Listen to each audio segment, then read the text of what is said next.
আমার পরিচয় দেই। আমি আমার বাবা একজন ব্যবসায়ী ছিল। আমার বাবার নাম হাজি সেলিম।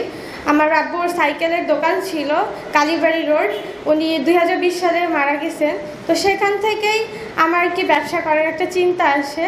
আমি পিরোজপুরে একজন নারী উদ্যোক্তা হিসেবে এখন কাজ করতেছি। আমরা একসাথে 30 জন নারী উদ্যোক্তা কাজ করি এবং আমাদের একটা সংগঠন আছে। সংগঠনের নাম স্বপ্নজয়ী নারী উদ্যোক্তা যুব সংগঠন।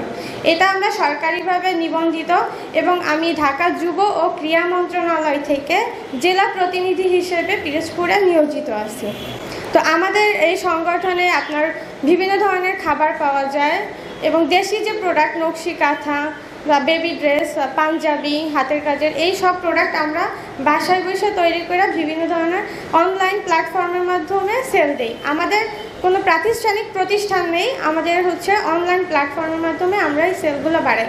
কিন্তু আজকে এখানে আসার পরে আমরা অনেক কিছু শিখতে পারছি যে এখানে যেহেতু এই সমিতির মাধ্যমে অনেক সুযোগ সুবিধা দেওয়া হয় যেটা আমরা পাই না। কিছুদিন আগে আমরা 6,500 টাকার একটা খাবারের অর্ডার নেই। একটা আপু অর্ডার দেয়, আমরা যখন ডেলিভারি দেয় উনি আমাদেরকে বলে উনি 2 দিন পরে আমাদেরকে টাকাটা পেমেন্ট করবেন, কিন্তু এরপর থেকে উনি বিভিন্ন কারণে আমাদেরকে টাকাটা পেমেন্ট করে নাই এবং এখন পর্যন্ত আমরা সেই টাকা পাই নাই। কিন্তু আমরা যদি এই সমিতির মাধ্যমে কোনো সুযোগ পাই বা এই সমিতির সাথে সংযুক্ত হতে পারি, আমরা মনে হয় এই সব সুযোগ সুবিধা পাবো এবং আমাদের সাথে এই কাজগুলো আর কখনো হবে না।